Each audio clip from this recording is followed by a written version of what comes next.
Blog Talk Radio. Bichamo afura kanu afurai kaitnu neye ojira da medinde ojira po kwesi rad nehem pata akan. Akpamumai maruka etipi mu ojira po, that means greetings to all afurakani afurai kaitni people, meaning Africans, black people. Today is Ojira Day, Purification Day. My name is Ojirafo Kwesi Rad Nehembata Akan, Ojirafo of the Afamo Nation in North America. Yedase, we thank you once again for tuning in to the show. And we're going to put some links in the chat room right quick for the information that we will be covering tonight. Opening up the chat room right now. If you have a question or comment on the phone line, just hit the number 1. And we can see that your hand is raised. And as the chat room is opening up, if you have a question or a comment in the chat room, just you must log in with the username. You can't interact as a guest. And we can connect with you there. So we're going to put a couple of links to different Fekuw page, as well as the Nananom page. And then we also have the link to the Homa page on the website. And we're also going to put a link to the Akan page as well. And we just want to send out a couple of messages right quick. And for those who are new to the information, we have 3 shows on a weekly basis. We have on Joda Mondays, we have Akan for Nananom, authentic Akan ancestral religion, where we deal specifically with the Akan tradition. And of course, there's just like with ancestral religion in general, there's misinformation being propagated about Akan culture, Akan cosmology, and so forth. So we deal specifically with the Akan expression of Nananom on Joda Monday nights. On Wednesday nights, Akuada Wednesdays, we deal with Egua Marketplace, and that's where we show. We have a number of different businesses, organizations, institutions. The owners come on the shows and talk about their business, talk about their organization, talk about their institution and so forth, and how they serve the community in a positive capacity, and also how their ancestral religious practices inform their service to the community. So we've had a number of different businesses come on. We will be having more coming on very soon. So be looking out for that, checking the pages and so forth.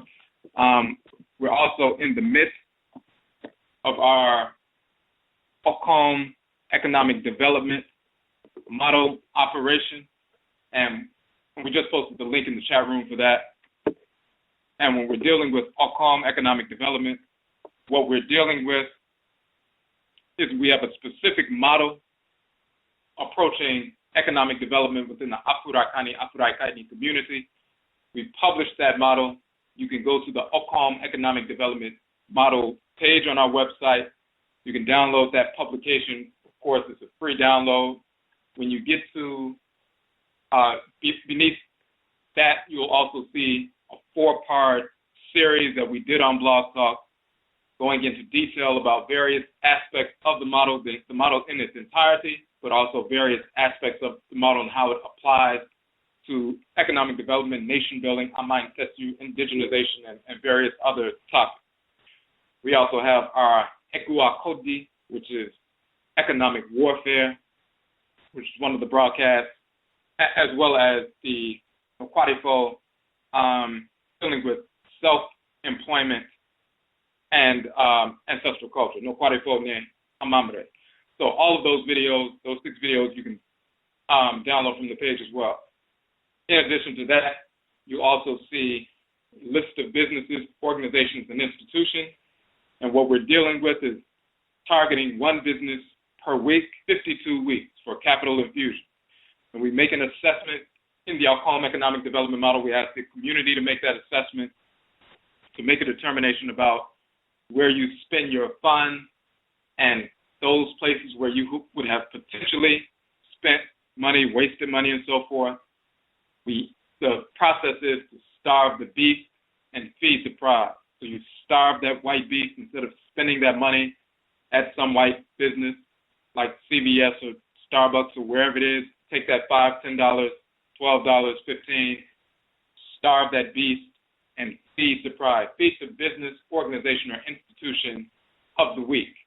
And that way, if we have 1,000 people or more engaged in that process, that $5 from one person, $5 from 1,000 people equals up, of course, to a $5,000 capital infusion into an akyiwadefo business, organization, or institution, which of course allows them to remain open, expand their services to us, employ people within the community, from within the community, so that they can generate income, and at the same time, they are serving the community in a positive capacity. And it's, of course, a win-win situation all the way around. If we do not do that, of course, then every time we spend money with the whites and their offspring, we are supporting our own oppression. We're supporting their families, supporting their businesses, allowing them to expand and to continue to promote white culture. So, of course, we're not interested in that. So whenever we have the chance and we make that assessment with maturity on a weekly basis, the money that we actually waste on things we really do not need that we could actually acquire from our own people, then we starve the beast and feed the pride. So that's what we're doing with the Akan economic development model. The business of the week for this week is Just Right Technology, owned by Baba Jason Thigpen, and he's been on the show before. You can get the download the broadcast directly from the Akan page. You can also directly link to his website, Just Right Technology, from the page as well, and make your donation. You can starve the beast and then feed that pride. So you can go to the Akan economic development page for all of that information. Okay, hold on one second. Make sure we got everything working.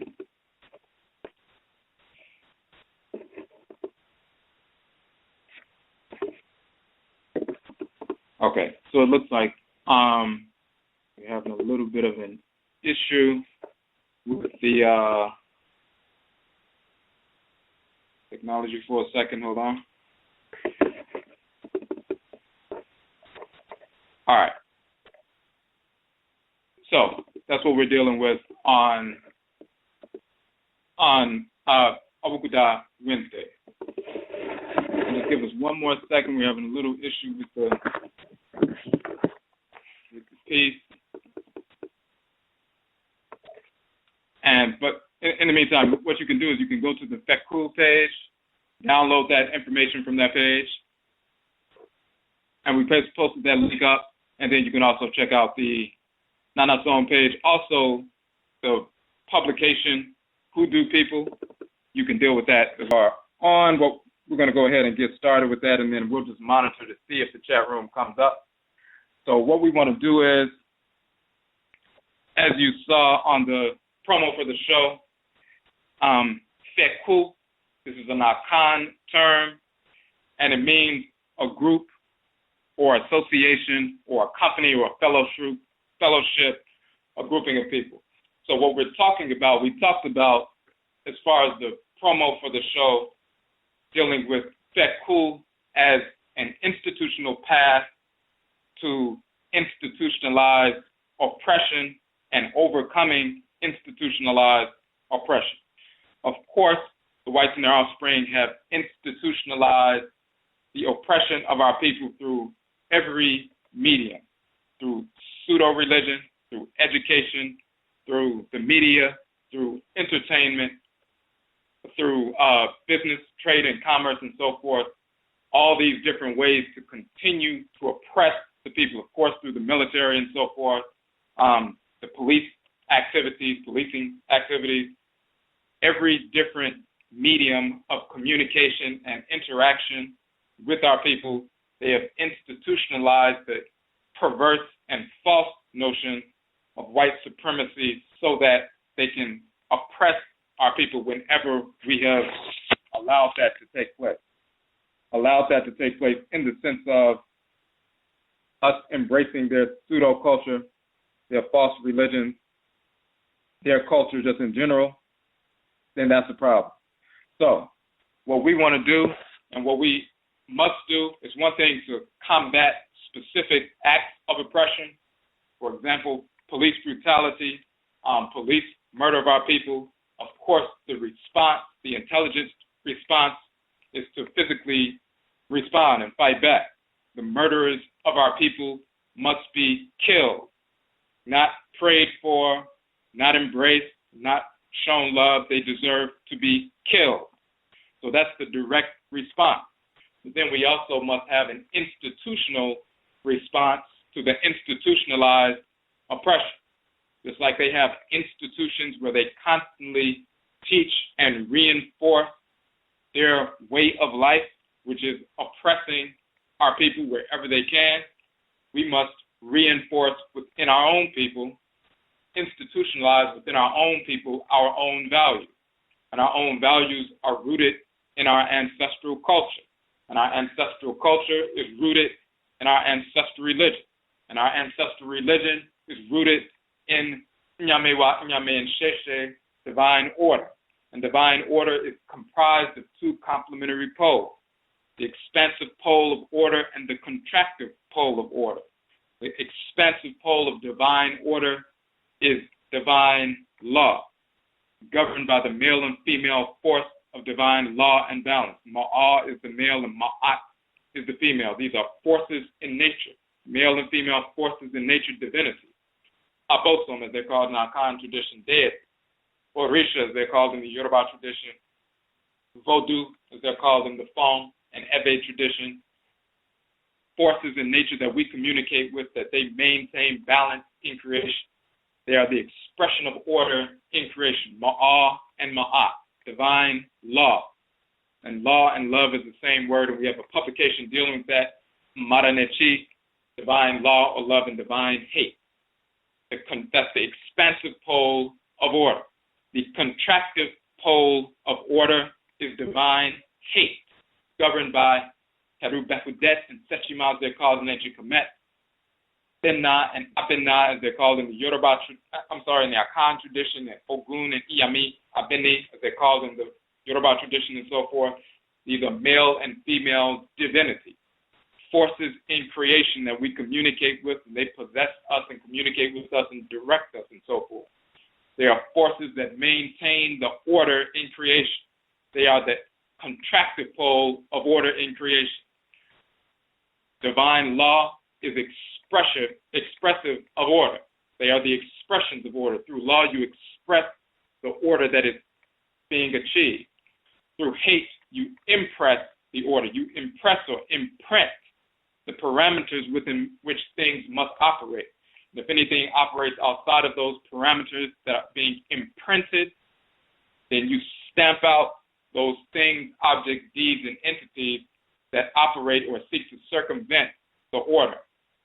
So that is the impressive pole of order, while divine law, or quote-unquote love, is the expressive pole of order. These are forces in nature that we deal with on a consistent basis. They comprise divine order. So again, when we talk about our values are rooted in who we are. They're rooted in our ancestral culture, our way of life. In our Akan culture, the term for culture is amambre. Amain means the nation, and it also infers the people. Dede means a way or a manner, and we talked about that last night. So amambre is the way or manner, dede, of the nation, the oman, the people. The way of the people, the way we operate is our culture. And our culture, as we said, our values are rooted in our culture. Our culture is rooted in Nananom, our Afurakani, ancestral religion that animates the culture. The ancestral religion is rooted in divine order. that governs all of creation, and divine order is composed of modernity, divine law, and divine hate. And that extends from the foundational relationship of the great mother and the great father, the supreme being, Amenet and Amen, as they're called in ancient Kanat, Nubian, ancient Kemet, Egypt, Nyame, Nyamewa, and Nyame in the Akan culture, which is just a variation of the same name. So this is what we're dealing with. Now, when we talk about Fekuw, we want to look at the Fekuw page on the website. And we posted that link in the chat room. The chat room hasn't popped up yet, so it looks like it may not come up. We're just trying to see if it's gonna come up. But in the meantime, go to the Fekuw page, akyiwadefo.com, and then fekuw.html. And even if you go to the regular akyiwadefo.com page, you'll see the Fekuw link on the index page of the website. So we talk about Fekuw, meaning a group, an association, company, fellowship. We're talking about forming groups, forming a Fekuw, forming a group where you begin to study, internalize, inculcate, institutionalize our values. For us, this is the fourth principle of Ancestresses, nation building or restoration, the institutionalization of our values through building institutions. Not only physical edifices or institutions, but institutions where we transmit knowledge, transmit and transfer values of the culture. Cultural institutions, spiritual institutions, training institutions, and so forth.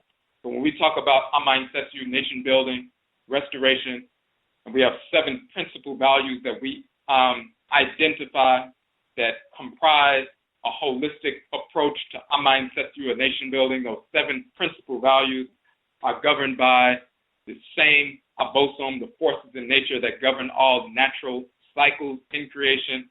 These are the same abosom or divinities that govern the solar, lunar, and planetary bodies, which govern the 7-day week in our Akan culture.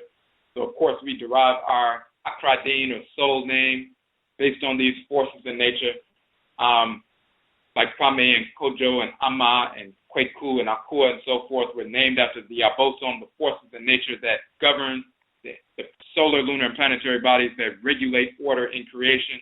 And, of course, that also goes down to the 7-day cycle. There's a chronobiological cycle called the circumception cycle. There's an effect that you will notice every 7 days, a shift in cellular activity within the body every 7 days. So that's directly related to the 7-day cycle that, of course, our people established before the whites and their offspring knew anything about that cycle. That's a holistic cycle, the movement of the sun, moon, and the various planets in relationship to Earth. There's a natural repeating cycle, and just like the sun affects Earth and, of course, affects our bodies, the gravitational pull of the moon affects the tides of Earth, but since our bodies are 70% plus water, it affects the rising and lowering of the tides within our bodies. And when our tides are high, meaning we're taking in more moisture and retaining more water, then we're more contemplative, internalized, introverted and so forth, focused. When you have less water, you're more fired up, you're more dried out, you're more externalized, you're more aggressive and so forth.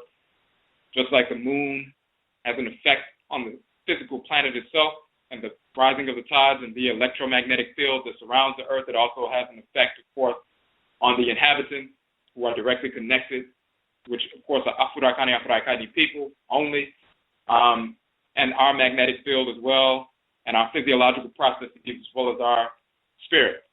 But the same is true with the other planetary bodies. They have an effect. Their magnetic field, their magnetosphere affects the magnetosphere of the planet Earth, and it affects us in direct ways. It's just like that happens physically, it also happens spiritually. So when we talk about this 7-day cycle, it's a natural cycle, the movement of the planet in relationship to the sun, moon, and so forth, that has an effect on the seasons, the balance of the earth, and so forth, the ecology of the earth. And when we talk about a seven-stage approach to ancestral nation building, it's rooted in this natural, holistic, seven-tiered cycle. The 7 principal values of nation building, we talk about methods of food production and preservation. Of course, you must feed yourself and be able to preserve food, production and preservation, if you're going to have an independent sovereign nation. Number 2, we must have methods of curing disease. You can't establish an independent nation, feed yourself and so forth, preserve food just in case there are, droughts and things like that. You can feed everyone at all times. You have that taken care of, but as soon as someone has the slightest illness, it takes down everyone in the nation because you don't have a method of curing disease. So we must have methods of curing disease.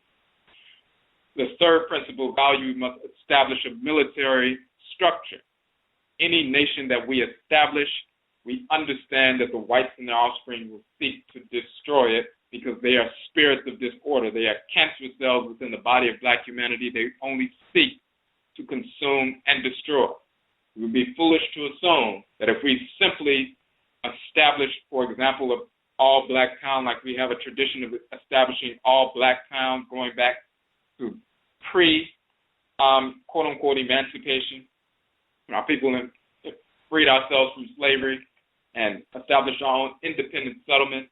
And after emancipation, when some of our people migrated from the South and established all-black towns and so forth, those who were intelligent, they established those towns, but they also established a military structure. They armed themselves with weapons. They also armed themselves with the knowledge of chemical and biological warfare to wage against the whites and their offspring.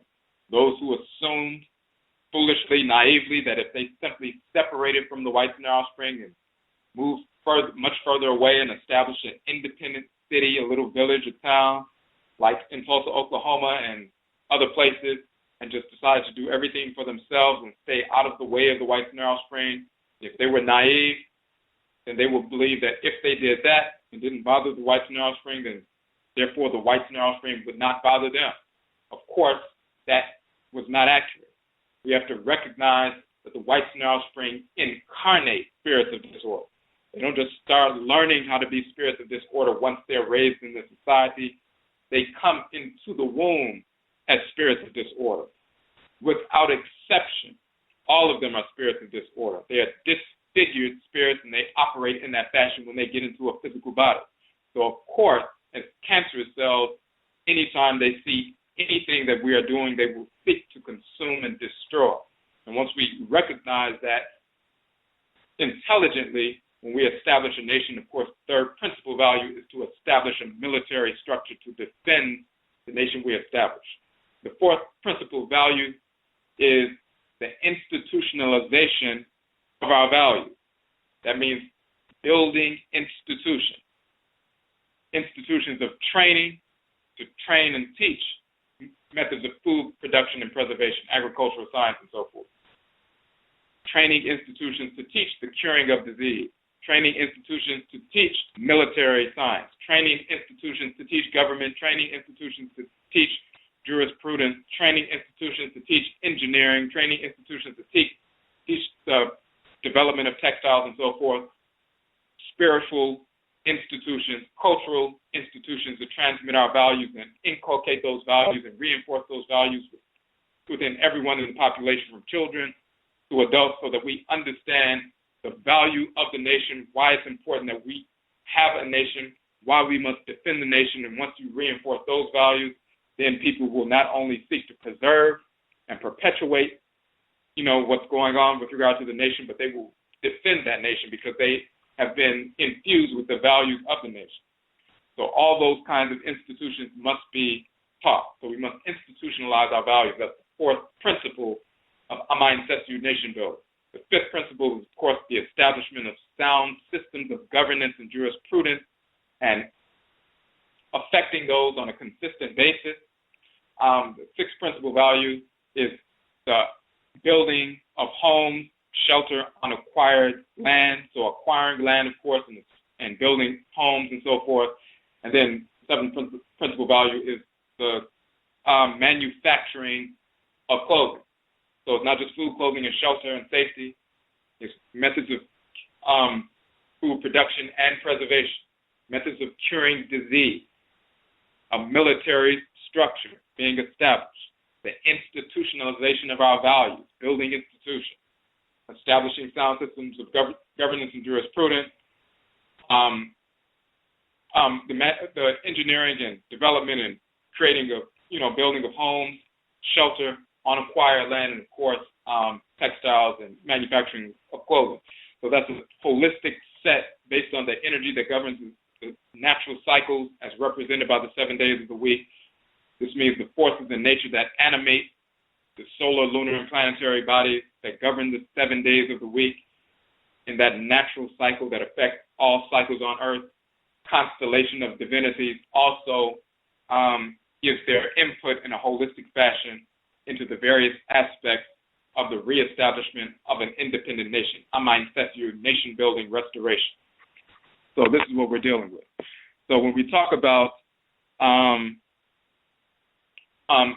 institutionalizing values, establishing a Fekuw, a group, association, fellowship, company, and so forth, we say a Fekuw can be based on age, such as those based on manhood and womanhood training. So you have, rites of passage, quote unquote, Fekuw, or organizations, groups, age, based on age when people go through things. There are other activities where people form groups around activity. So we have different ways to institutionalize our values. We establish various forms of Fekuw, various forms, institutionalized groups where we transfer knowledge, transfer information, transfer skill sets, and so forth.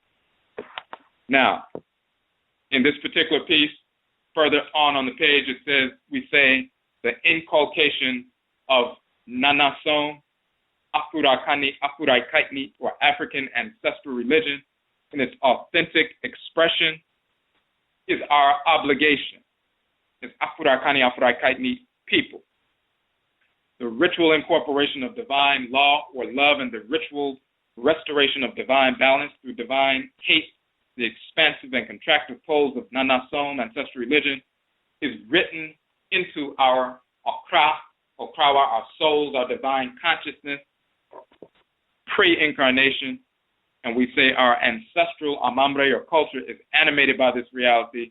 It is therefore incumbent upon us as Afro-Akani people to have a thorough understanding and grounding in Nananom, for it is that which is inborn and ancestrally inherited transcarnationally, meaning through Bebra or successive reincarnations. This is what happens. Proper understanding of Nananom affords us the ability to constantly and consistently align and realign our thoughts, intentions, and actions with Nyame wa Nyame and Sheshe, divine order, from moment to moment, day to day, month to month, year to year, lifetime to ancestral life to lifetime. The harmonious development, sustenance, and defense of our people is thus rooted in our practice of Nananom. This is why authenticity is crucial and proper understanding is foundational. Moreover, it is key to our self-preservation, rooted in the proper identification and eradication of our enemies, the whites and their offspring, their culture, and their false religion. So we go back when we said we must institutionalize our values. What is important to us? And this is where Nananom comes in, ancestral religion, and related to liberation, as we talked about last night. We have to institutionalize our values. But what are our values? What do we value? And this is the crux of everything that we're dealing with. If you want to overcome oppression and institutionalize a path to overcome institutionalized oppression, you must know who you are and what your value is. And when you know who you are and what your value is, then you know who your enemies are and the value of eradicating your enemies and their influence. If you don't know who your enemies are, then you just accept whatever they put forward, or you accept certain things that they put forward, and they continuously infect you, control you, and oppress you. But when you know who your enemies are, and you reject them and their culture and their fake religions and so forth, you're establishing your value, and you're perpetuating your value. So first we must know what our value is. who are we? Why are we valuable? Once we know who we are and we know who our enemies are, then we can make proper decisions. We make proper decisions, we free ourselves from oppression, and we sustain that freedom. We defend that independence, that sovereignty, that independence of thought and action. Where do we derive the knowledge of what our values are?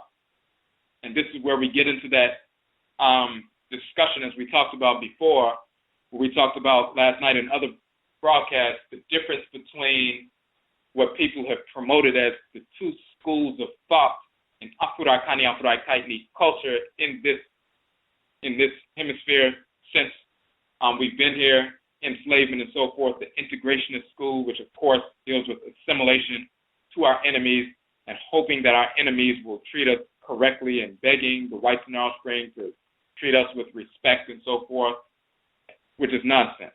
Self-destructive is based on the fear of the whites and their offspring. But when you want to cover up that fear, then you pretend as though you just simply want to live in equality. But in reality, you fear them because of self-hatred, because you don't know who you are. When you know who you are, you have no fear of the whites and their offspring, and you have no desire whatsoever to assimilate with them or integrate with them. You only have the desire to reject them and eradicate. That's one quote-unquote school of thought that's promoted, the integrationist, the assimilationist. Then you have the other school of thought that people will call the separatists and so forth. However, the way it's been promoted as the separatist, nationalists and so forth is promoted in the form of secular nationalism or messianic nationalism or nationalism tainted with white pseudo-religion, blackened up very often, so therefore you will blacken up fictional cartoon character Jesus, make him black to make yourself feel good about embracing a pseudo-religion, or try to blacken up Islam, blacken up Muhammad, blacken up, these other characters. Of course, Muhammad never existed at all of any race whatsoever. Trying to blacken up Gnosticism, blacken up, all these pseudo-religious practices. Hebrewism, Moorishism, all of that nonsense. All of it is born and created by the whites and offspring to enslave our people, and they would blacken up little characters to make us feel special, feel like we were part of these fake traditions, and we foolishly go along with it. It's no different than blackening up Santa Claus to make people feel better about embracing a fictional character and spending money on December 25th. It's nonsensical. So the separatist so-called school of thought and the integrationist so-called school of thought, two sides of the same coin. And that coin is neither side has liberated our people.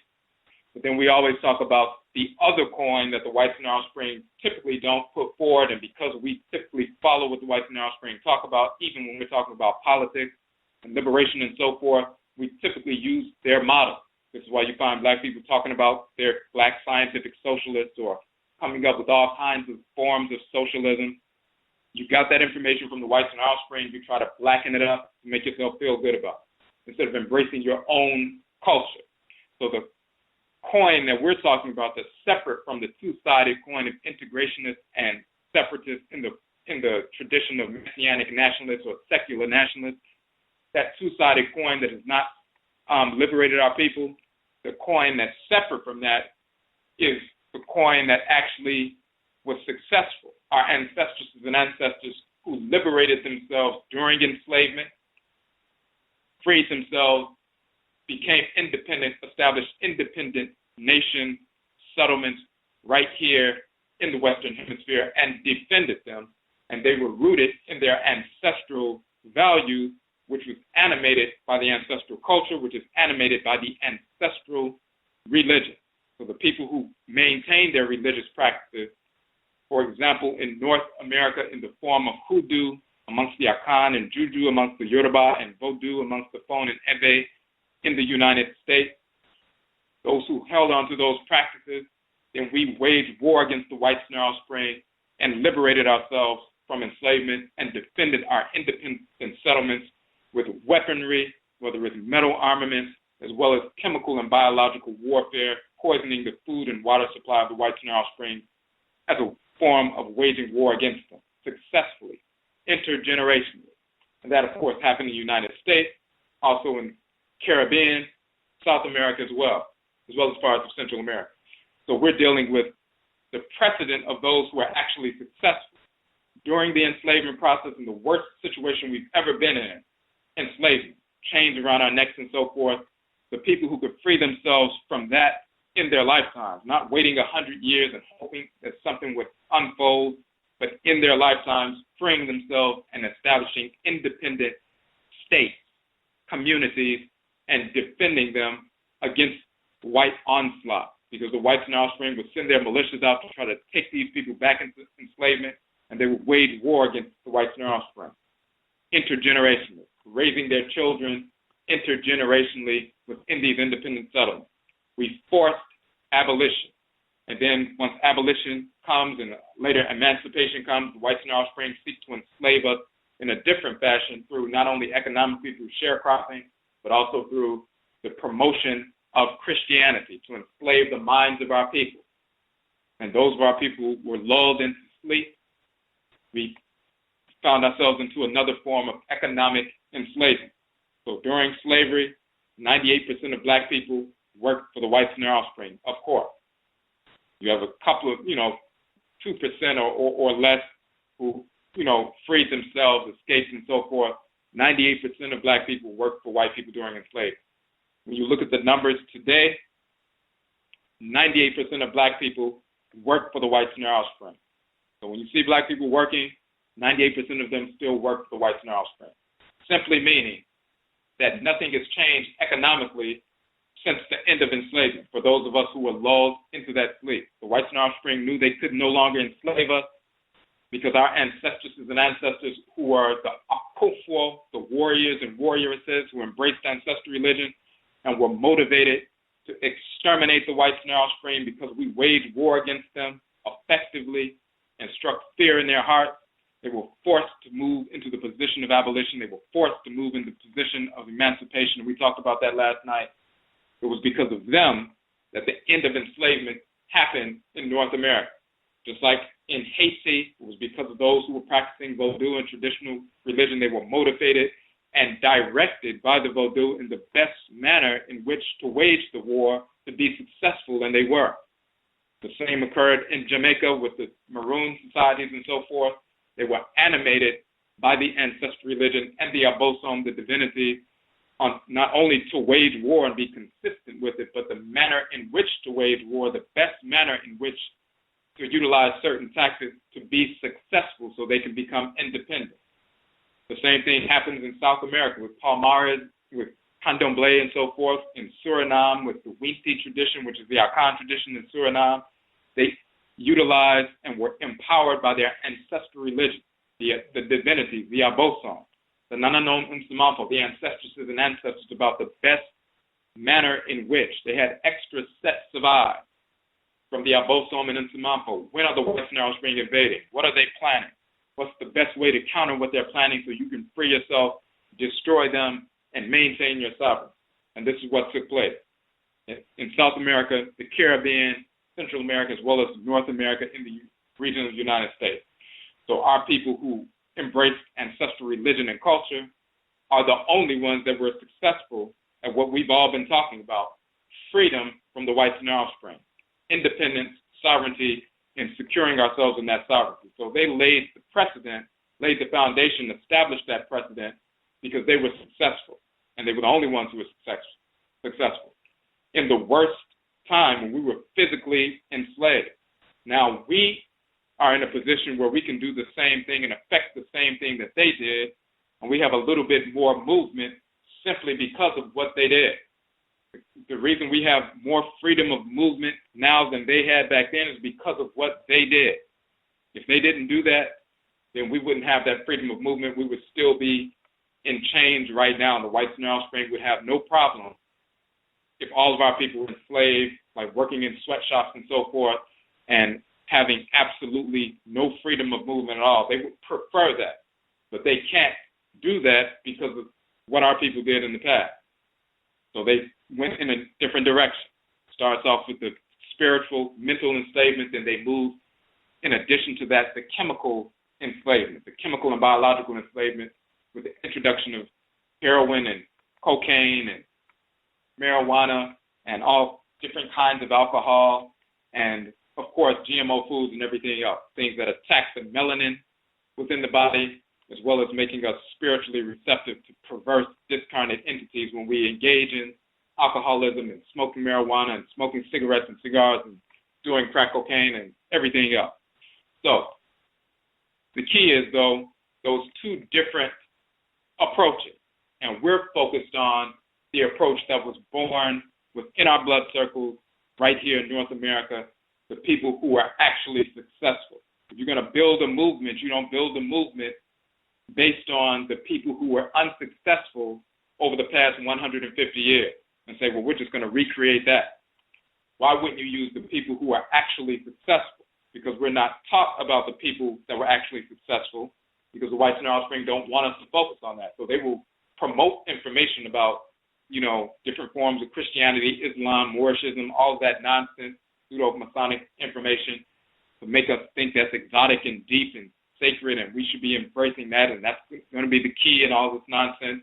They promote messianic nationalism, secular nationalism amongst our people with their proxies, as well as, just brainwash black people, and we're trying to recreate forms of secular nationalism, secular Pan-Africanism, messianic Pan-Africanism, even though we won't call it that because we know it sounds crazy.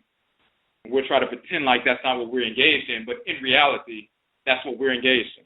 When you properly define what's being promoted by many of our people, it's simply secular nationalism or messianic nationalism or messianic Pan-Africanism. So we have to properly identify ourselves, properly identify what our value is. And once we understand what our value is, then we can make better decisions. So where do we derive our value from? And then once we understand that, how do we organize in Fekuw, in groups, to transfer that knowledge of our values and then utilize what we have transferred to reestablish independence and sovereignty in defense of that sovereignty. All right. So before we get to that, let me just check to see one more time if this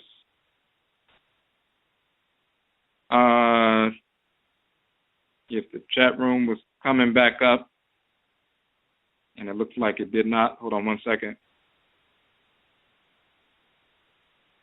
It looks like it was still loading. Just wanted to try that one more time just to see if it would load back up. But if not, it's cool. We can still get this information going. Okay, we'll just see if that comes up just for the people who are in the chat room. So, what are our values? The values first, the relationship to the ancestral religion, and so forth. So your value, how is that defined? And once you define that, of course, that's promoted within your Fekuw when you form a group to begin to inculcate this information. We said the inculcation of Nananom Nsamanfo, the ancestral religion, in its authentic expression is our obligation as Nsamanfo people, the ritual incorporation of divine love, and the ritual restoration of divine balance through divine hate. The expansive and contractive poles of Nananom is written into our Okra, our soul, our divine consciousness, pre-incarnation. So your value is determined by the function you came into the world to execute. So as we've said in the past, for example, the cells in your body have a specific function. Their value to your body is defined by the function that they execute within the body to support the body. So the immune system cells, their value is the immune system functions that they support. That's what defines how valuable they are to the body, their value in the body, their worth, the function that they execute. The bone marrow cells, they have a specific function to execute, and that defines their value, their worth in the body. Liver cells, heart cells, cells of the spleen, brain cells, neurons, and so forth, all of them have a specific form, a specific function, as reflected through that form, that they are designed to execute. That is their value, that is their worth. And when they execute the function that they were designed to execute, then they support the body and they maintain order in the body by executing their function, and therefore they're manifesting their value. if they reject their function, meaning they reject their value or their worth, and they seek to engage in activity outside of their prescribed or prescribed function, then they begin to create disorder in the body. And if they consistently and persist in that disorder, then they lose their value in the body, and the immune system cells therefore seek to consume them and destroy them and reject them and repel them from the body so that the order of the body can be maintained, because those cells no longer have any value because they left their function. They rejected their function. They abdicated their role. The same is true of us. We are literally cells within the great divine body of Nyamewa Nyame, the Supreme Being. The black substance of space is a plasma. The black plasma, it is the quote-unquote abatum or melanin within the great divine body of Amen and Amenet. And the planets and sun and moon and stars and so forth, these organs within the great divine body of the Supreme Being regulate order within the great divine body. And they're within that black substance, the abatum, the melanin. It's like the organs in your body are within a black substance, which is melanin, abatum, and the organs of your body are smaller bodies within your great body, and the organs and glands regulate order in the body. And the children of the organs and glands are the cells, and when the cells serve their parent organs, they're serving the great body at the same time. And we are cells of the abosom, the forces of nature, the orisha, the vodou, and so forth. They are the regulators of order and regulatrices of order within the great divine body.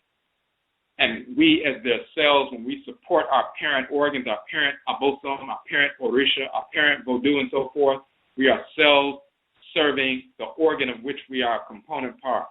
And when we serve that organ, we're serving the great body at the same time. The specific organ that we are a part of, that's wired within our cellular makeup, meaning within us, the specific function that we are to execute within our parent organ, that function that we call Nkra and Nkrabia, the male and female aspect of that function in our Akan culture, that is what determines our value. That is what determines our worth. What is our worth and value within the great divine body, the function that we were assigned? So before we are sent into a womb, we're an ancestor or ancestress who had lived in the world before we made our transition. Our spirits left our bodies. We were living in the ancestral realm. Asamando. Before we reincarnate into a womb via Bebra, rebirth, our Sunsum is Afurakani Afurakani people. Our spirit is drawn to Nyamewa Nyame. They infuse us with a soul, Okra, as we call it in our Akan culture. The Okra, the soul, male, or Okrawa, the soul, female. A force in nature, a quote-unquote miniature abosom or divinity that dwells in our head region, our spirit's brain, a divinity that is directed by Inyamewa Inyame to dwell with us and guide us throughout our lives. And we experience that force in the head region throughout our lives. And depending on how in alignment with it and in attunement with it we are, that force is more intense and more clear with regard to directing us towards what we need to direct, how we need to operate in creation. But that divinity, encoded within that divinity in our spiritual head, is the function we have to execute in the world, which we call Nkra and Nkrabea, and the specific configuration of energy we're given so that we can execute that function. Some of us are fiery individuals, some of us are cool and watery, magnetic individuals, some people are more earthy individuals, and so forth. We have certain forces in nature that govern us. We are assigned a certain configuration of energy necessary to execute the function that we have been given. If we have a fiery function, if we are naturally inclined toward military activity, policing activity in the authentic sense, like the immune system cells in the body, lymphatic system cells in the body, if we're those kind of cells in the body, then we're naturally inclined towards regulating order and restoring order and enforcing divine order and destroying disorder and its purveyors. We're naturally drawn to that throughout the course of our lives. From the time we're children throughout adulthood, when we see disorder, we're naturally drawn to stamp it out eradicate it, and protect the divine order, because that's the kind of cell we are, meaning we have that function, but we're not just given a function, we're also given a specific configuration of energy so that we can execute that function. We're given that kind of fiery energy we need to execute that function.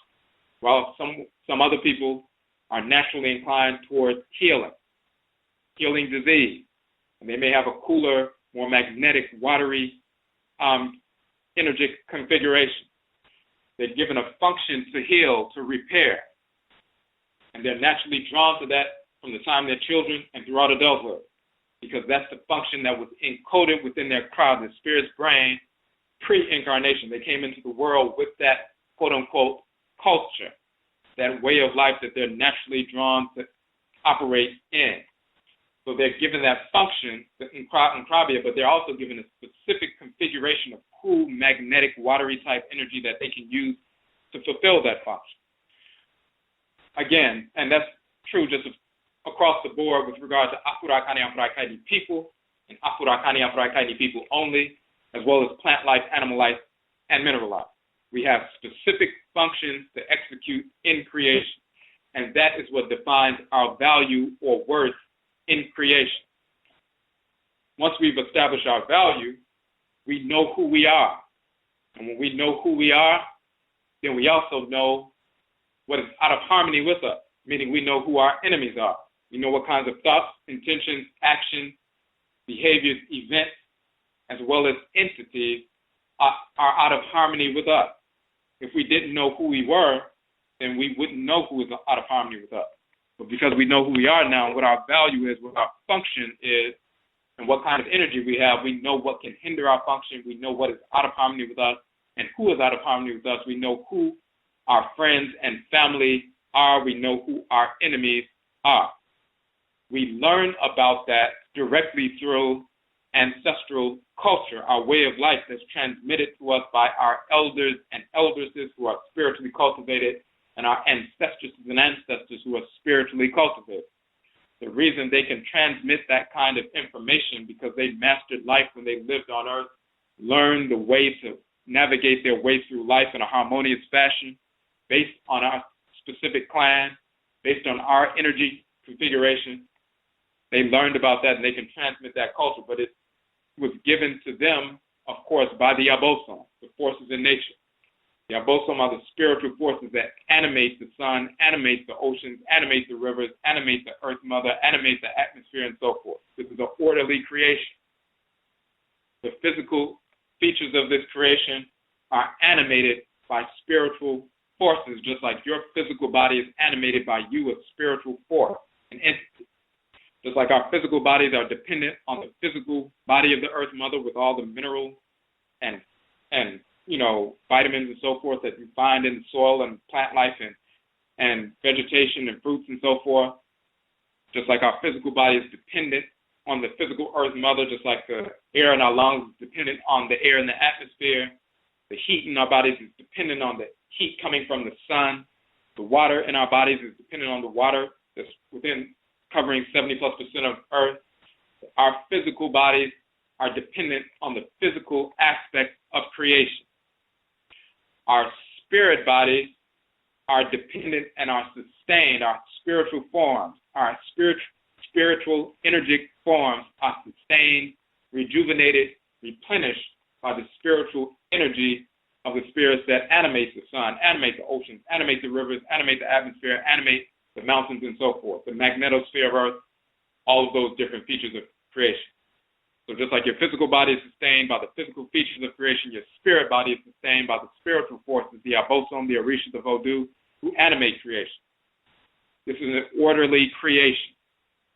And just like you can live in harmony with order in creation, just like animal life and plant life and mineral life and so forth, we can live in harmony with creation when we act according to our nature. Spiritual entities animating physical bodies, we live in harmony with the spiritual forces that govern creation. The spiritual forces that govern the physical aspect of creation, they are the deities, they are the embodiments of divine order. Because of their moving throughout creation in an orderly fashion, they regulate order in creation. When we align with them, then we can attune to the divine order in creation. And we can replicate that divine order when we establish a society, when we establish an institution, when we establish a school, when we establish a family and so forth. We replicate the divine order of creation that we are in attunement with when we reestablish these groups, these organizations, these institutions. So we can replicate order, and because we can replicate the divine order of creation within the things that we establish, that means we can establish civilized society. A civilization is a social order rooted in the divine order of creation. And only Afro-Akani people can establish civilization because we're the only people who can attune to the forces in nature and get into the flow of divine order because they possess us and communicate with us. The whites and their offspring are repelled by the forces in nature. It's like a magnet being repelled by another magnet across the table. They are spirits of disorder, and the forces in nature are the embodiments of divine order in creation. They regulate order in the great divine body. So any order is repelled. We are attracted, like the magnet being attracted to the other magnet across the table. We are possessed by, animated by, and directed by the forces in nature. Because we can attune to them and get into that flow of divine order, we can learn it, align with it, and replicate it when we create a society ourselves, or create an institution or a technological advancement, or whatever it is. So we have the capacity to establish civilizations, and the whites and their offspring do not. So once we do that, this is how we recognize through ancestral religion, attuning to the force in nature that dwells in our head region, our cry, the personal divinity that dwells in our head region that was placed there by the Supreme Being. We can attune to what our function in the world is because it's encoded within our cry, our soul, our divine consciousness. What is our function in the world? How we are to execute that function in the world? What are our resources, our spiritual capacity, our specific energy configuration? What is that? How is it configured, and how do we utilize that to execute our divine function in the world? That is wired within us, and it's wired within us pre-incarnation. So we come into the world packaged with a culture because we have a specific function, and your culture is an expression of your function. So we have a specific way that we must operate in the world that's prefigured. And we come into the world with a culture. So when people say you only learn culture, it's very subjective. You learn culture when you're born, and when people are born, they don't have a specific culture. They just learn something from their parents. Totally false. And we mentioned that the other night. We come into the world, into the womb with a culture. We come into the world with a function. We have a purpose in creation. It's like all the cells in the body come into being because they have a function, a purpose. Cancerous cells become disfigured. They fall away from the purpose they once had and they become disfigured. And now they are cancerous as a result of operating outside of the function. So because they're disfigured and cancerous, now they only seek to consume and destroy the other cells that actually have a function. So they weren't created as cancerous cells. It's not their divine function to be cancerous. They weren't created that way. They were created as natural cells, but they fell away from their natural function, and now they no longer have a function. Therefore, they no longer have value. They no longer have worth, and they are slated for destruction. And this is the state of all of the whites and their offspring. White Europeans, Americans, Hindus, Arabs, Latinos, Hispanics, white Europeans, white pseudo-Native Americans, white Asians, and so forth, spirits of disorder, non-Afro-Akani, non-Afro-Akani people. And of course, it's manifest through the truth street. Wherever they have come in contact with us in the world, anywhere in the world, over the past 12,000 years, they have sought to consume and destroy and oppress our people from 12,000 plus years ago to this very second, everywhere on earth. Everywhere. Because they're cancerous cells. And once we recognize our value and what our function is, then we also recognize which entities are our enemies that are repulsive to us who don't have a function. And then we separate ourselves from these cancerous entities. And when we separate ourselves from these cancerous entities, by nature of the fact that they are cancerous entities, they will come back and seek to attack us anyway, even though we have separated from them. And this is why, again, we said earlier, we must have a military structure because they will never just simply leave us alone, just like cancerous cells in the body don't simply just leave the other cells alone. This is why they are defined as cancerous, because they will seek to consume and destroy until you destroy them. So that's the key to understanding function, understanding value, rooted in ancestral religion, rooted in the nature of the crowd, the soul of the divine consciousness, and its relationship to the forces in creation, and our Nananom Nsamanfo, our ancestresses and ancestors. So this is where we begin. Once you understand that value, then you understand your culture. As we said, your culture is wired within you, and the culture, of course, is animated by the ancestral religion, simply meaning that the Supreme Being regulates the entire created universe through its organs, the forces in nature. When we align with them, we align with the order in creation, and therefore we have a culture. And then our values are rooted in that culture. And our worth is rooted in those values. And we know who we are, and we know who our enemies are. So then we begin to form, based on that knowledge and knowing who we are, who our enemies are, then we have an understanding of our values. Now we seek to perpetuate those values, to institutionalize those values within our people, within our children, and so forth, so they can know exactly who they are, adults as well as children, the value of their functioning in society and creation, the value of their connection with us, with one another, with plant life, animal life, mineral life, and human life only, with the ancestresses and ancestors, what their divine function is, and also to perpetuate that culture, perpetuate their own value. And they also recognize who the enemy is, and recognize that because of the nature of the enemy will always seek to consume and destroy you if you do not arrest their development and ultimately eradicate the enemy.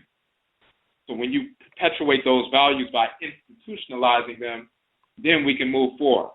Oppression is really defined as a means by which one seeks to oppress or hinder us from executing our function. When we have a certain function rooted in our value in creation, and the whites and our offspring seek to hinder us from executing our divine function in creation, that is, quote unquote, oppression.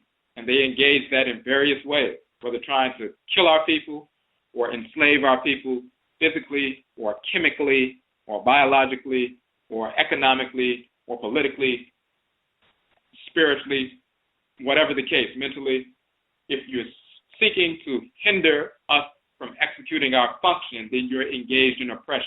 But once we know our function, we know our value, rooted in our culture, ancestral culture, animated by our ancestral religion, born of the Supreme Being, and we know who our enemies are, and we know they will seek to destroy us, so we perpetuate our values. We execute our function, and part of executing our function in creation is to institutionalize our values, inculcate that within the population so we can preserve ourselves, so we can function in a harmonious way, live in creation in a harmonious way we're designed to, and also repel our enemies. So then this is why we establish Fekuw groups. Sometimes the whites and our offspring will call them cells. When we're talking about Fekuw, we're talking about groups, establishing Fekuw groups to perpetuate culture. So let me, I know we had a couple of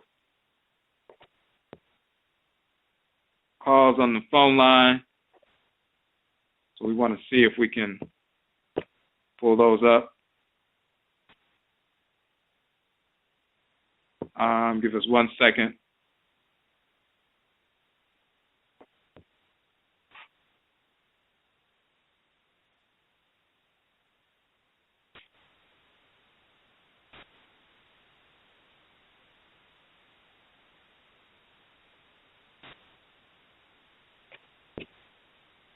Okay, so it looks like we have to reboot the switchboard right quick.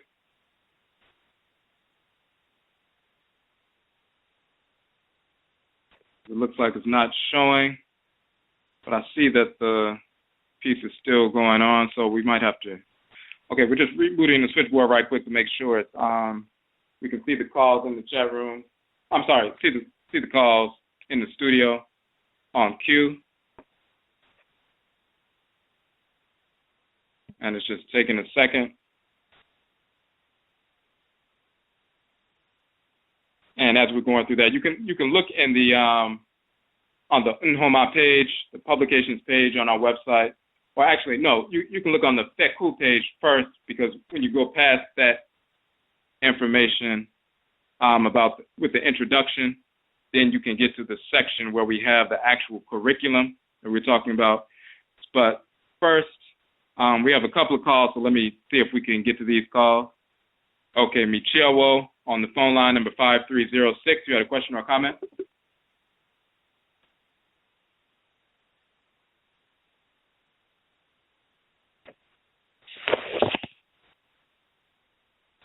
Okay, number 5306.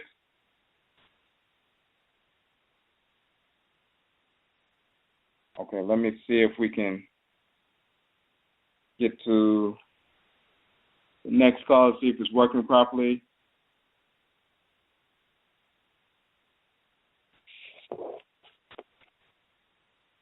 All right.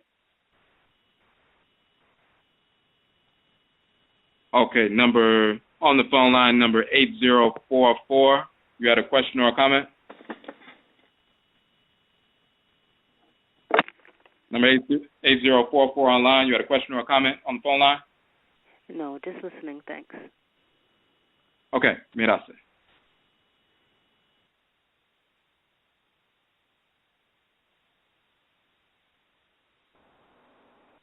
Yeah, I have a question. Okay. Can you hear me? Okay, Michiewo on the phone line. You had a question or a comment? Yeah, on last week's Tuesday show, are you going to do like a continual or part two? You were talking about you talk about the spinal cord and the thing with. Okay, you're talking about when we did the broadcast on the Abosom Atem? Yes, on Tuesday, ODWIRA. Yes. Right. So what happened? So we were on par 5. For the people who weren't aware, we were on par 5, the final installment of our series on the Septepi, or the first occasion, talking about the creation of the world and the unfolding of the creation of the world and the different quote-unquote creation accounts in ancient Kemet and Kanit Nubia, but in reality there are different phases in the unfolding of the creation of the universe. So we got to the point where we're dealing with the Bin and Atem and so forth. And we went through all of that information. At the end, we were finishing up the information with regard to Atem, and then we were clearing up the misinformation about some mistranslated text. And we were into the overtime section, and then the broadcast cut off. But actually, right before the broadcast cut off, because we stop at 11, but then we can go into a little bit of overtime. Right before it cut off, we did actually finish that information. We are going to publish some information based on what we were talking about. Part of that information we dealt with on a previous broadcast called Atem and Usaset. And if you look at that Blog Talk broadcast archive, we talk about Atem and Usaset in detail, but then we also went over that last week. But we did finish the piece. What the caller is talking about, there's a specific text in ancient Kemet that the whites and their offspring attempted to promote the idea of dissexuality or homosexuality, mistranslating a text regarding Atem, as well as a text regarding Yed. And they were talking about the way they translate it, and they translate the term Arit, and Arit is talking about the area where the reproductive seminal fluids are developed within the person. They were trying to say it means anus, and then they were trying to say that the father's sexual organ was in the anus of the person, into the anus of Atem and things like that, or Geb's phallus is in the anus of his heir, his son and heir, and all of this other nonsense. And what it's really talking about is that term does not mean anus. What it's really talking about is the procreative power that's transmitted by fathers to sons. So when someone says, in an archaic way, the father's seed is in the loins of the son, meaning he passed on his genetic material to his son, so when his son grows up and when he reaches puberty, now he has that procreative power that he can use to create a child, and he has the same genetic material, the Y chromosomal material, that he can transmit this child, and the seed, goes further and further, generation after generation. So when somebody says the seed of the father is in the loins of the son, they're not talking about the father is engaged in bisexuality. That means he passed on his procreative power, and now once the son reaches a certain age, and he can actually utilize that procreative power, now he can pass that on to his progeny. That procreative power is in the region of the arit, which is around the sacrum, which is around the, pelvic area. It's not anywhere else. That's where it is. It's in the arit section. So the seed of the father is in the arit section, and once they develop, now he can procreate. We gave the example of that in the Akan tradition. The Ntoro, which is also called the Ejabosom, the deity that is received through the patriclan. So you have your father, for example. If you're Akan, you have your mother and your father.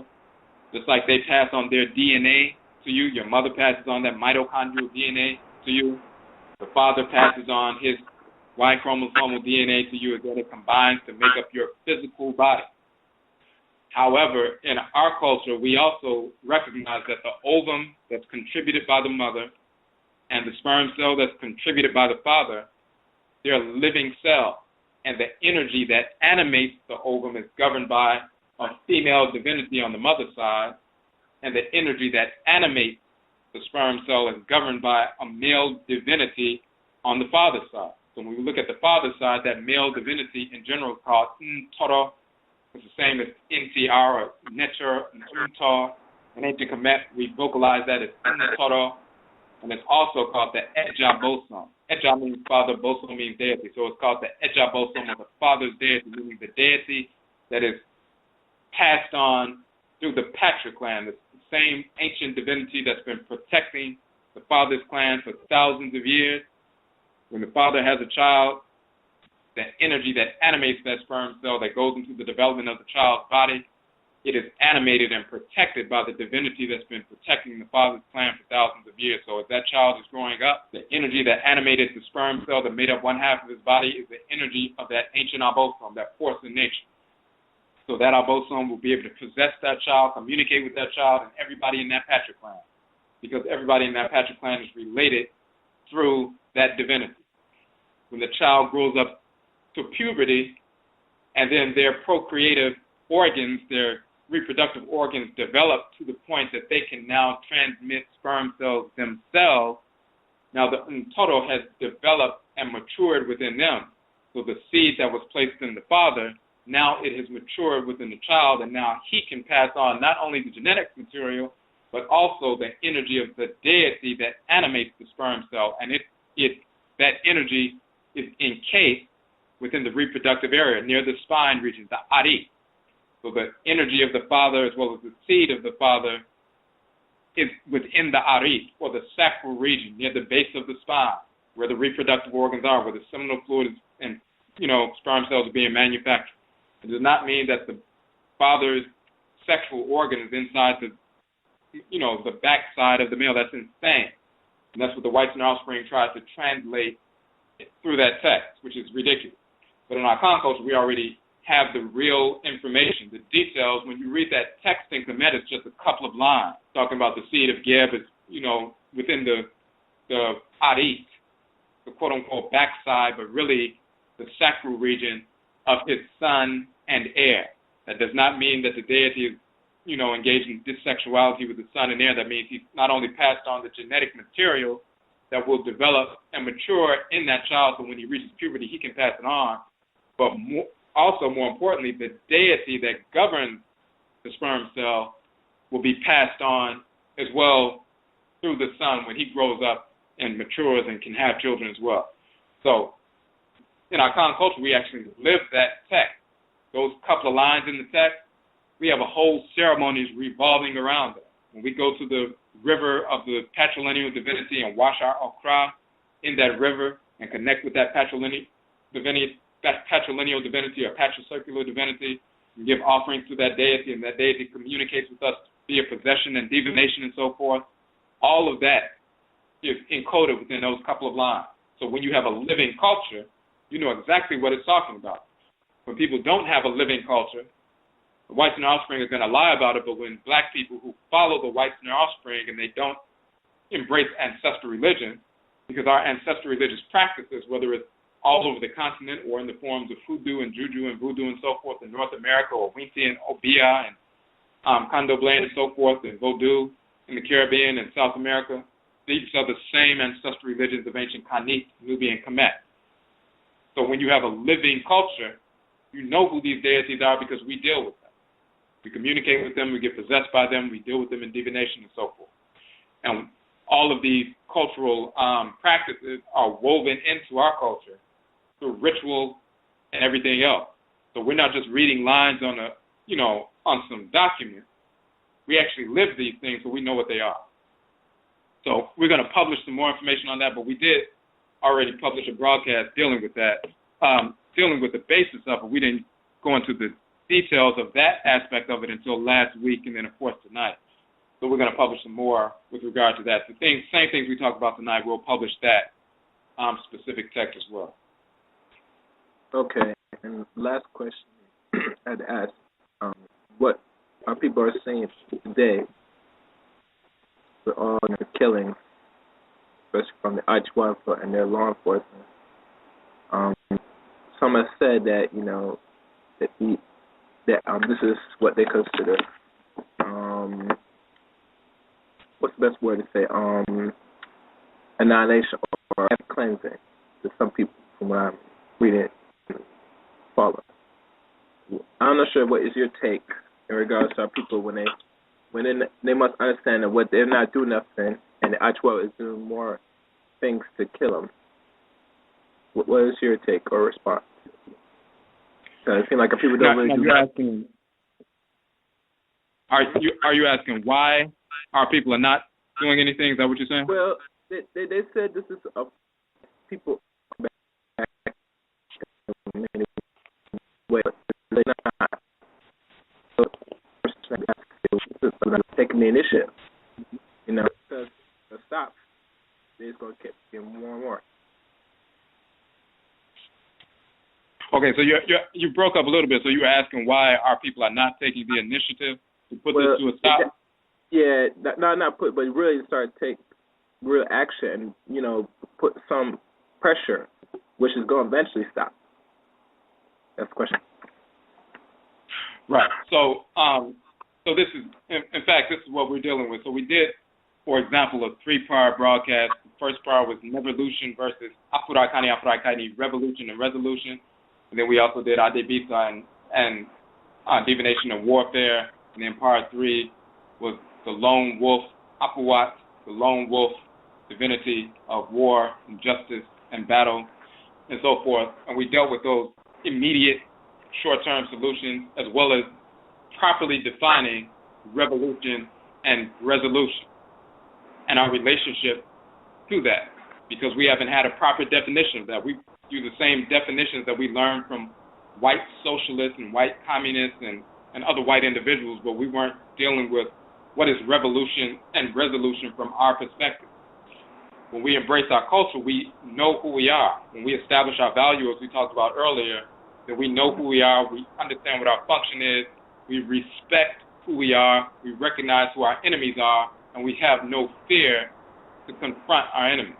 The only reason black people do not confront the whites and their offspring because they fear the whites and their offspring, because that has been drilled into our heads. So we come up with all kinds of ridiculous responses and rationalizations and strategies based on a deeply seated and deeply seated fear, but we like to cover up that fear and pretend like we don't have it and come up with all kinds of impotent strategies to avoid direct confrontation with the whites and their offspring, pretending like we're being strategic and tactical and intelligent and mature and so forth, but it's all a cover-up for fear of the whites and their offspring.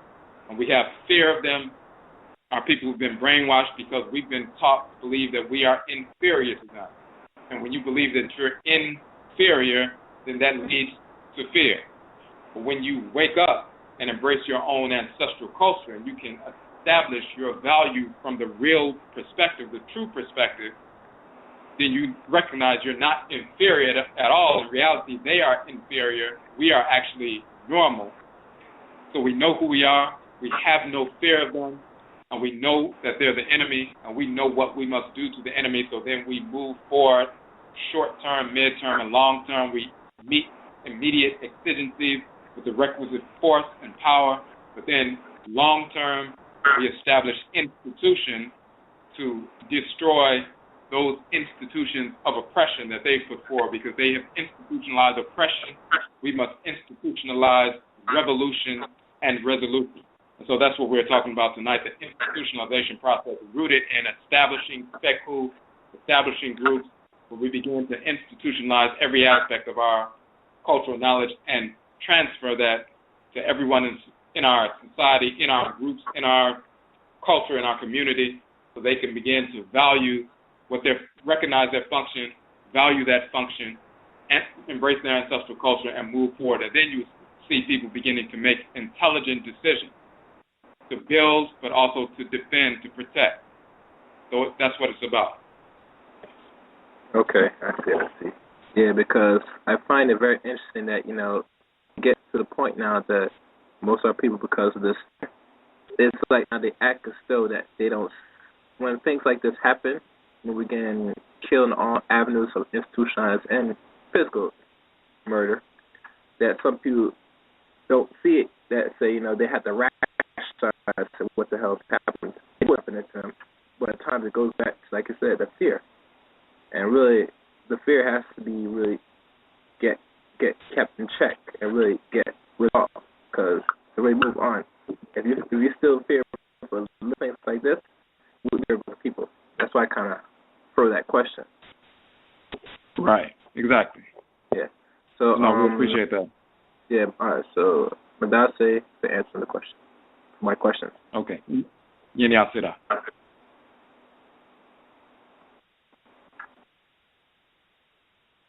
Okay. So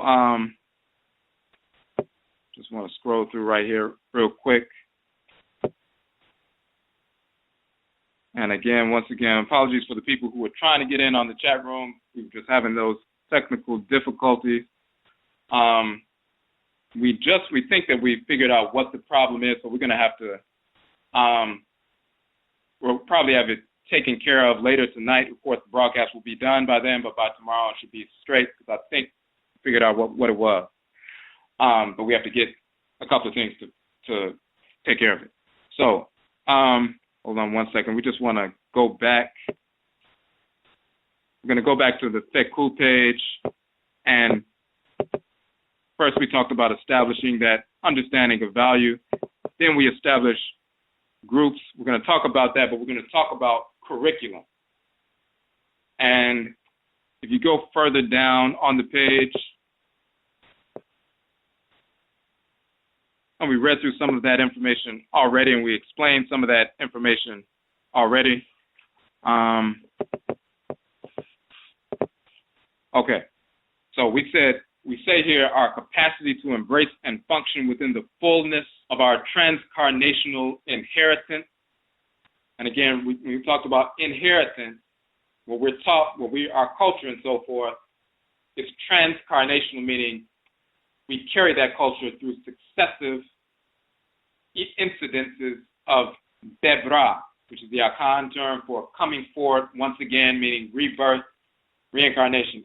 Every child that's born is an ancestor or ancestress who has returned, including yourself. You were an ancestress or ancestor. You lived in Afuraka at some point in the past.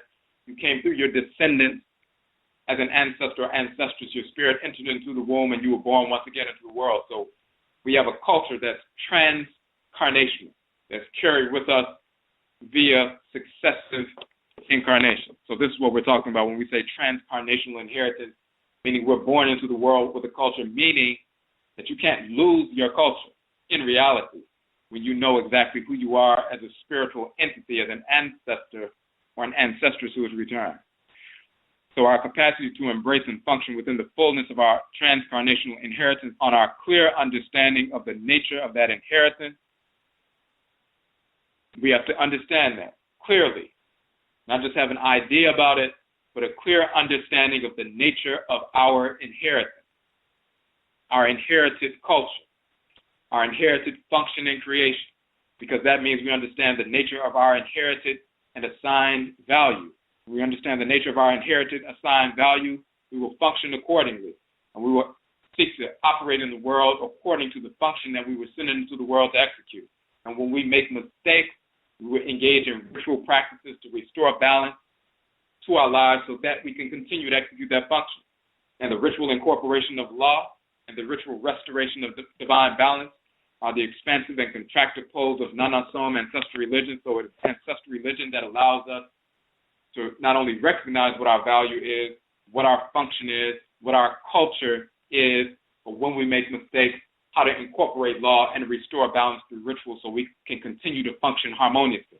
And also recognizing who our enemies are and the best means, the most efficient means of eradicating our enemies and moving forward. So this is why establishing Nananom, Fekuw, Afurakani, Afurakaitni ancestral religious groups are important, because they establish for us and allow us to clearly understand our value and our function, our culture, and the way we need to move forward. So this is why we say groups rooted in the study of Nananom and its ritual mechanisms. No matter what expression of Nananom one is incarnate of, whether you are an Akan ancestor or ancestress who has returned, a Yoruba person who has returned, an Igbo person who has returned, an Ewe person who has returned, a Fula person who has returned, a Lobi person who has returned, no matter what group you actually come from, and you're reincarnated back into a womb in North America, you still have that same ancestral identity. The blood may have been mixed, as we say, but the soul is not. If you were a Yoruba ancestor in the past, living as a Yoruba person, you're going to come into the world. You may come through a descendant, somebody who's Igbo and other traditions on the plantations and so forth, so your blood will be mixed. But you're that same Yoruba ancestor who's returned into the world. So when you come in contact with Yoruba culture growing up in America, you'll be naturally attracted to that, because that's the culture you used to live as part of. That's the language you used to speak. Those were the rituals you used to engage in, and you're going to be naturally drawn to that because that's who you are. So no matter what form or expression of Nananom or Afurakani, Afurakaitni ancestral religion you are part of or incarnate of, the foundation is the same. We thus have a curriculum which secures that foundation. Once that foundation is secure, individuals can embrace their specific expression of Nananom, ancestral religion, and restore its authenticity through eradication of foreign white influences, pseudo and corrupt philosophies, etc., and reclaiming the ancestral essence and ritual practice and cosmological knowledge.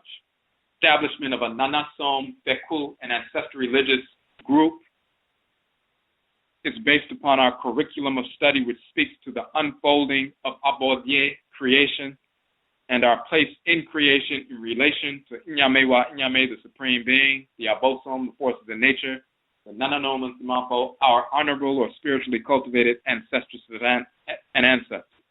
So as you can see, as we dealt with, when you're establishing a Fekuw or a group with one or more individuals, and you begin to incorporate knowledge of your ancestry, knowledge of your culture, knowledge of your true history, knowledge of cosmology, knowledge of ancestral religious practice, and so forth, all of that is tied into specifically what is your function in the world, what is your value, what is your culture, how must we operate, who our enemies are, how we must therefore group together and function in a harmonious fashion.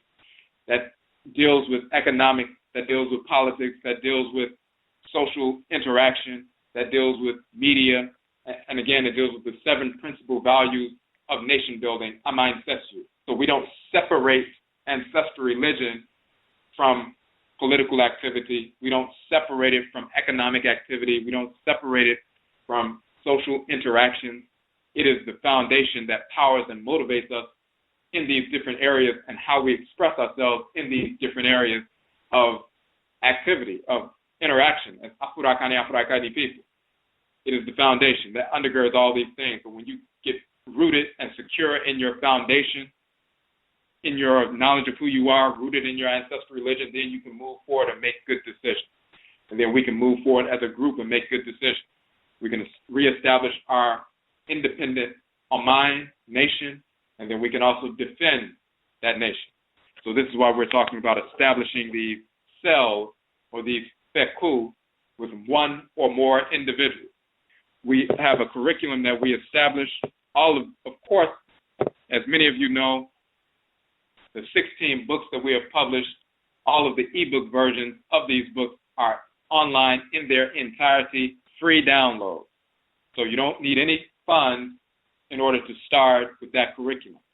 Of course, we have the soft cover versions of these books as well, and they range between $8 and $11, and we publish them, we print them on our own printers in-house and so forth. So for those who would like to order the soft cover versions for your Fekuw, your study group and so forth, anybody who's part of a study group, as you see on this page, you would like the soft cover version as opposed to just reading the ebook version, then as somebody who's establishing a Fekuw, then you receive those publications for 30% off automatically. So we have special rates for anybody who's establishing a group. So we start off just to quickly in the beginning portions of the curriculum. The reason why we have this curriculum laid out in this specific order is because of the nature of the information. It's the publication Kuku Tuntun, the Ancestral Jurisdiction. The Kuku Tuntun starts off talking about the origin of creation, the nature of the Supreme Being, Amen, Amenet, called Nyame, Nyamewa and Akan, and Lisa and Mawu and Godun, and Chukwu and Komosu in Igbo and so forth. Different Olorun and Olokun and so forth in the Yoruba tradition. We talk about the nature of the Supreme Being, the origin of creation, the origin of the Creator and Creatress, Ra and Ra'et, called in Yonkumpon and Yonkunton in Akan culture, who are grandchildren of Amen and Amenet and functionaries of Amen and Amenet. The Creator and Creatress are grandchildren of the Supreme Being. They are directed by the Supreme Being to go out and create. Just like you are a great being and the living energy within your body, you can direct it through your procreative power to go out and create a child. You are the being and you're directing your living energy. Amen and Amenet are the great being and they direct Ra and Ra'et to go out and create. So we talk about those differences. We talk about the origin of the term Afuraikai, defining us collectively in a proper sense. And then we talk about our relationship to the forces and natures we talked about earlier, the forces that animate creation and how we fit into creation, and we're part of this creation, this orderly creation.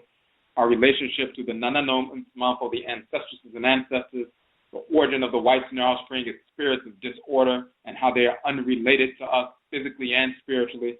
And then the second and third part of the book deal with the origin of the fictional characters of the Bible, Quran, and Talmud. We prove that Jesus never existed, Yeshua never existed, Muhammad never existed, Yahweh, Allah, Abraham, Isaac, Ishmael, Solomon, Sheba, Menelik, David, Buddha, Brahman, all of these Yahweh, these fictional cartoon characters who never existed of any race or in any form whatsoever. That is foundational. If we do not understand that, and we also talk about divine law, ma'ah and ma'at, we talk about divine hate. We introduce that in the text, and we also talk about the divine balance of male and female. And we talk about the foundation of culture, the expression of order. Law is the expression of order. Hate is the impression of order. So we get into all of that, and we establish that as the foundation. Once you get that information and you're rooted in that foundation, then you can move forward. And, for example, we have Ubin Sheng, the ancestral summon. We get into Afuraikai, the origin of the term Africa, properly identifying for the first time where does that term come from. When people say they're a Pan-African nationalist or an African nationalist, Black nationalist, ask them what term Africa means and they don't know what the term means. So we give the actual definition, and we were the first to publish the actual medutu, the hieroglyphs that spell out the term in the context of the cosmology, not just putting simple different hieroglyphs together and making a word, but the actual term found in the papyrus of Ani, for example, in the papyrus of Hunefer, as well as the Temple of Aset in Paraka in so-called Fale, showing this term related to the first landmass that rose up in the beginning of creation that Ra operated upon to create the world. So Afuraka, Afuraikai, dealing with our collective identity. So when you know who you are collectively as well as individually, then you, as we said earlier, you know who your enemies are as well. We're defined by our function individually, but we also have a collective function. And we have that collective name, Afurakanu, Afuraikaitnu, and Afurakani, Afuraikaitnu people, African people. So when you understand that as a collective, and we talked about us being cells within organs, within the great divine body. Well, if you look at those different organs, they have their own forms and they have their different functions. Those are different groups, and the cells who are part of those organs are part of different groups. Heart cells are part of the heart group. Liver cells are part of the liver group. Spleen cells are part of the spleen group. They all serve their particular group, but at the same time, they're serving the body because they all are part of an orderly system.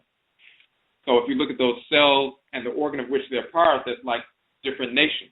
Like the different groups are similar to different nations, different Afurakani, Afuraikaitni ethnic groups and people. Those different nations or organs have children, which are the cells. But when you understand the brilliance of the structure, the undergirding structure, then all the cells you participate in their own ethnic groups and so forth, they're unified by the order that undergirds the body. So that is Pan-Africanism in the true sense, rooted in our spiritual culture, rooted in our cosmology. So when we call ourselves Afurakani, Afuraikaitni, all of that is inclusive. So that notion of Pan-Africanism and nationalism, each organ is a nation that has cells that are members of the nation. So when you talk about Pan-African nation or nationalism, that is all inclusive within the term Afurakani, Afuraikaitni in the true sense. Not so that, as you can see, there's no such thing as secular nationalism.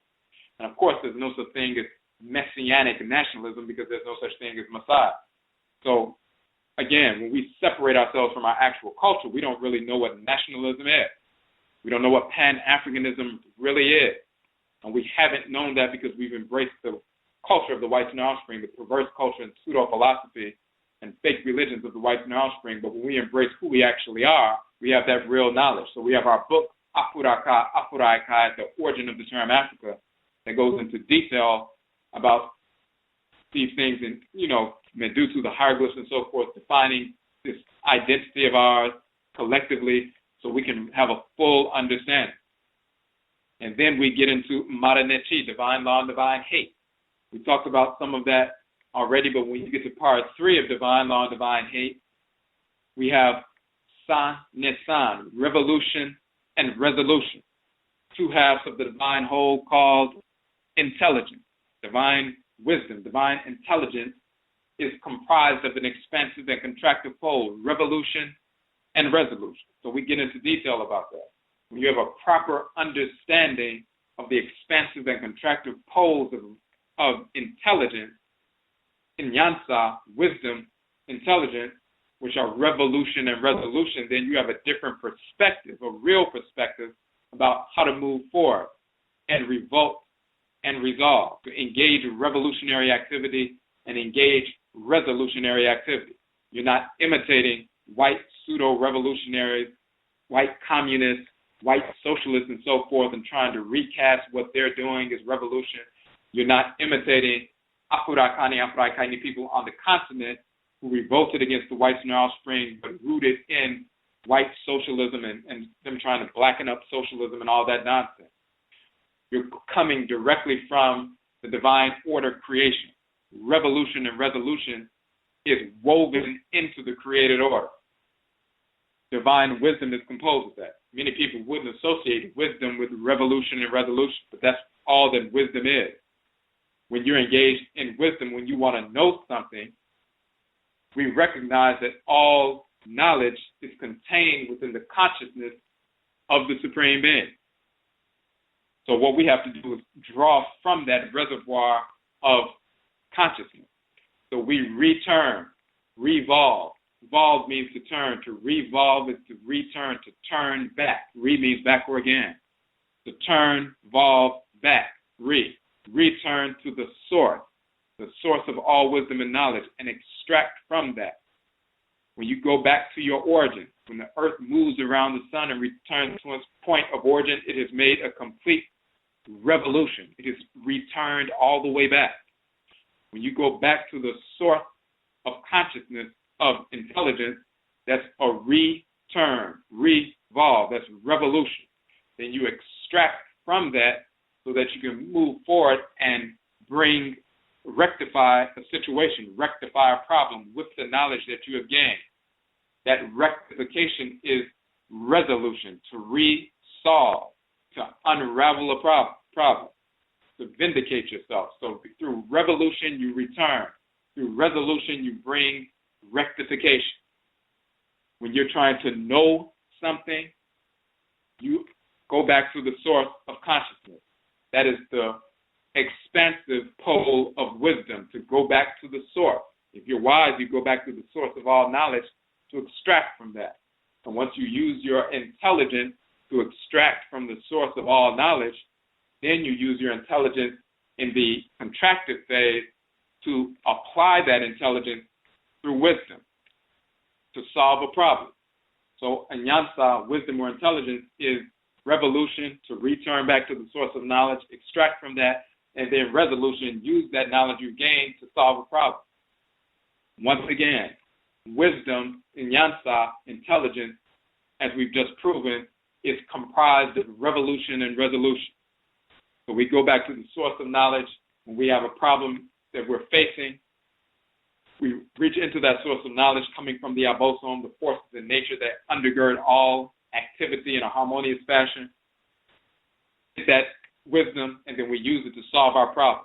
Get that information so we can solve our problem. Get that information about medicine, revolution, and then resolve, resolution, solve our problems. Get that information about plant life and mineral life, learn how to create chemical and biological weapons, and then use that through resolution to wipe out our enemy, to protect ourselves. We're talking about revolution and resolution. Going back to the source of knowledge to learn how to manipulate metals, to create weapons that have never been created before that will attack the target and not create disorder within ourselves as melanin-dominant people in the process. That's a resolution, revolution and resolution. So this is what we're dealing with. So this is why in the modern Chi, divine law and divine hate, that is one of the components of our curriculum. Once you understand divine law or love and divine hate, the expansive and contractive poles of order, that is inclusive of proper notions of revolution and resolution and how to apply those on every aspect of life, every aspect of nation building. So these are different aspects of the curriculum. It's all laid out on the page. You can go to each one of the links and so forth. But the key is this broadcast, in connection with the three-part series on Neverlution versus Revolution, Resolution. That was one of them. The second one was Adebisa, Ne Akodi, Divination and Warfare. And then the third one, Apuat, Lone Wolf, Divinity of, justice and warfare and death and so forth, talking about the nature of the lone wolf. The lone wolf, that divinity, Apuat, animal totem is a sacred wolf in ancient Kemet, and of course that's across the board, across the continent and wherever we are in the world. The nature of that lone wolf, when they attune to their divine consciousness, attune to their function in creation, they don't need any direction from anyone else to execute justice and cut down our enemy. They are attuned to their own cry, attuned to their own Nsamanfo. They become self-actualized the whites and their offspring will call it self-radicalized, but they become self-actualized and move according to what their own Nananom Nsamanfo, their own Kra, the Supreme Being, directs them to internally. And one individual can wipe out many of the enemy, and you can't stop the lone wolf. So we get into that, but those three broadcasts, that three-part series is connected to this broadcast as well.